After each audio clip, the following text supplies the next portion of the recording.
Imbangi waktu menggunakan media digital dengan interaksi di dunia nyata.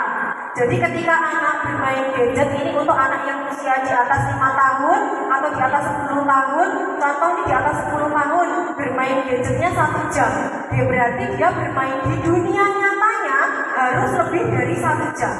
Jangan terbalik ya Bapak, Ibu, main gadgetnya 5 jam, main bolanya 15 menit. Jangan sampai seperti itu. Jadi main handphonenya 1 jam, main bola deh, main bola Kak. Aku pulang sore gak apa-apa ya? Iya. Yang penting sholat asar dulu, sebelum maghrib sudah harus pulang. Gak apa-apa. Bu, aku main ya ke samping. Cu, gak usah di rumah aja. Nah, ketika kita bilang seperti itu, anak kan bingung, aku mau ngapain? Akhirnya mau tidak mau dia gadget. Jadi boleh, anak bermain di luar itu boleh. Dia terluka boleh, dia jatuh bisa diobati karena itu untuk problem solvingnya anak kita. Jangan sampai dia sudah besar belum bisa memecahkan masalah untuk dirinya sendiri. Kemudian perluas pengetahuan tentang dunia digital. Di sini guru dan orang tua dituntut untuk kreatif. Jadi orang tua juga harus belajar. Jangan sampai nanti anak saya punya aplikasi ini, orang tuanya tidak tahu. Begitu juga dengan guru yang ada di sekolah, ketika dikasih masukan oleh muridnya, contoh, Pak, yang kayak gini loh, media pembelajarannya kayak gini loh, marah. Tidak boleh seperti itu juga. Oh iya, kita coba ya besok. Coba Bapak belajar dulu, atau Ibu belajar dulu. Jadi kita harus membuka wawasan. Kemudian yang kelima, terapkan pola belajar yang sama. Di sini guru membuat suasana pembelajaran yang menyenangkan di sekolah, begitu juga ketika di rumah. Jadi jangan sampai seperti yang saya bilang tadi, Bu. Ketika anak sudah sekolah, pasrah kalian. Pasrah di sini dalam artian boleh kalau anak kita itu lillahi ta'ala belajar di sini boleh seperti itu. Tapi jangan sampai apa yang didapatkan sekolah tidak diulangi di rumah. Apalagi sampai orang tuanya tidak memotivasi belajar putra-putri. Jadi di sini guru dan orang tua harus bekerja sama.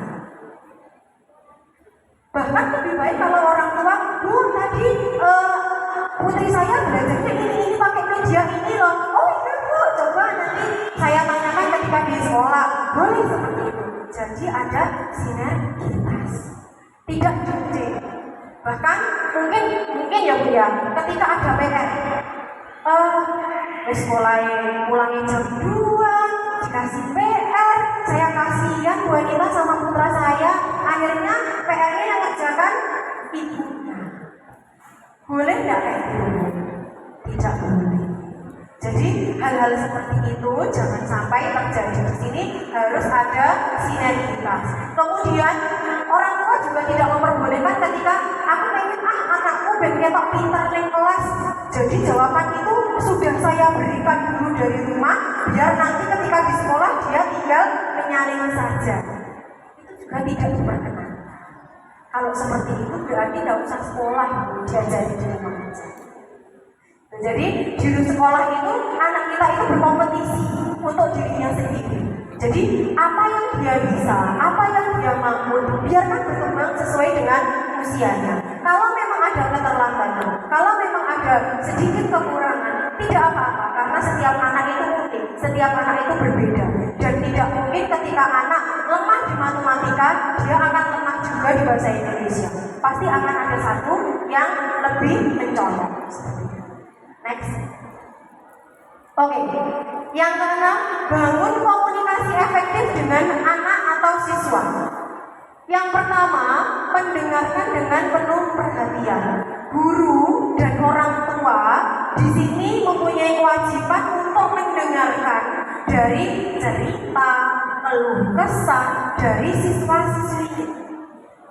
Boleh seperti itu. Ya, kalau memang tidak tepat waktunya, contoh ketika guru sedang menjelaskan di depan, dia bercerita, boleh kita bilang, tunggu dulu ya nak ya, berceritanya nanti ada waktunya, boleh seperti itu.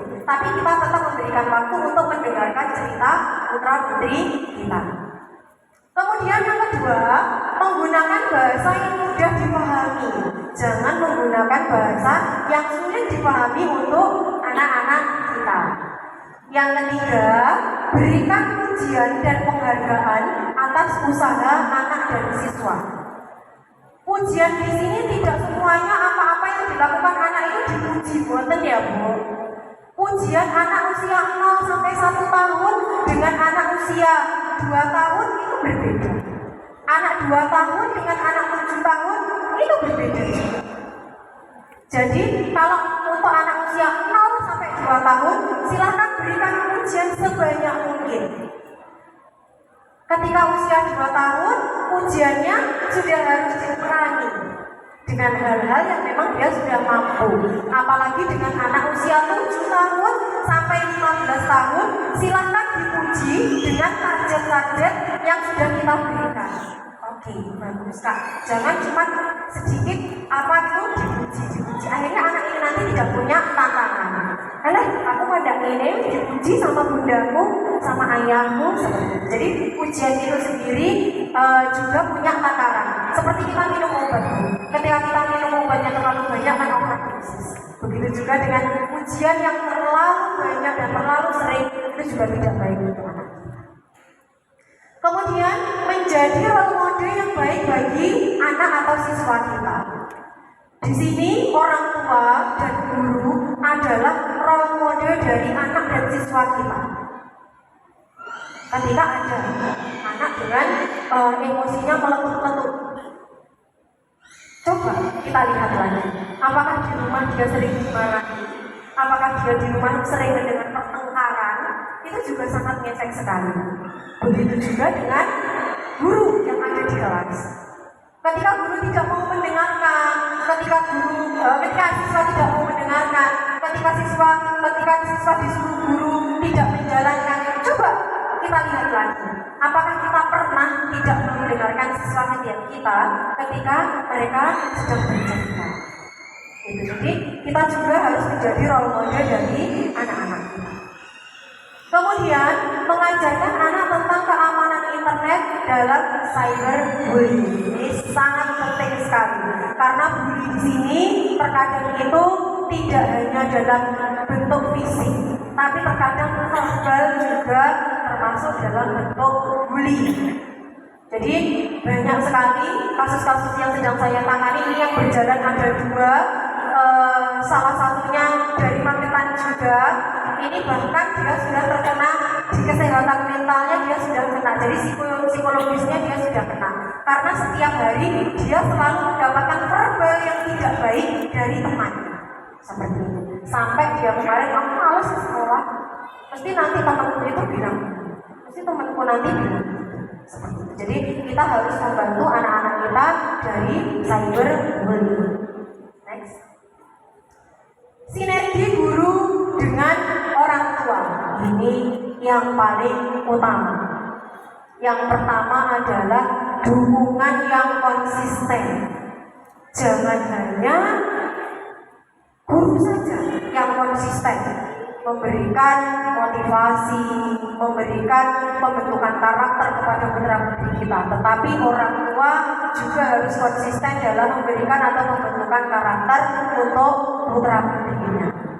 Kemudian yang kedua, komunikasi yang terbuka. Di sini dibutuhkan kolaborasi antara guru dan orang tua. Guru tidak bisa berjalan sendiri, orang tua pun juga seperti itu. Sehingga di sini butuh kolaborasi, komunikasi. Di rumah memberikan info yang ada di rumah kepada guru, guru pun seperti itu, memberikan info kepada wali muridnya. Kemudian ketika ada hal yang mungkin sedikit menyimpang, orang tua mohon tidak tersinggung ketika disampaikan oleh guru. Kenapa? Karena sebenarnya itu adalah untuk membangun, untuk mengobati dari putra-putri kita. Begitu juga dengan guru, ketika dikasih masukan oleh orang tua dan itu masih dalam lingkup pembelajaran, tidak boleh tersinggung juga. Seperti itu. Jadi di sini memang untuk komunikasi adalah strategi pembelajaran yang sangat efektif. Oke. Kemudian pendekatan yang terpadu. Di sini sinergi antara guru dan orang tua memungkinkan adanya pendekatan yang terpadu. Jadi ada di sini orang tua itu, wes aku malas wes sama guru itu, ya wes kono-kono. Jangan sampai seperti itu. Jadi kita harus mengingat bahwasanya ini untuk perkembangan putra putri kita. Yang selanjutnya, memahami kebutuhan dan potensi anak. Di sini jadi guru juga harus saling bertukar informasi. Bu, ini putranya panjenengan unggul di materi ini. Coba di luar sekolah, silakan nanti diasah kembali. Siapa tahu memang menjadi bakatnya, menjadi potensinya. Oh baik bu, seperti itu. Begitu juga dengan orang tua. Bu, anak saya ini bagus di hafalan. Coba dimasukkan ekstrakurikuler yang hafalan. Atau bagus di apa? Itu adalah cara komunikasi untuk mencari atau meraih potensi dari anak-anak kita. Okay, next. Nah, itu pemaparan dari saya. Di sini saya tuliskan, orang tua dan guru diharapkan mampu melindungi anak dari ancaman era digital, tetapi tidak menghalangi potensi manfaat yang ditawarkannya. Sekian dari saya, ada kurang lebihnya saya mohon maaf. Wassalamualaikum warahmatullahi wabarakatuh.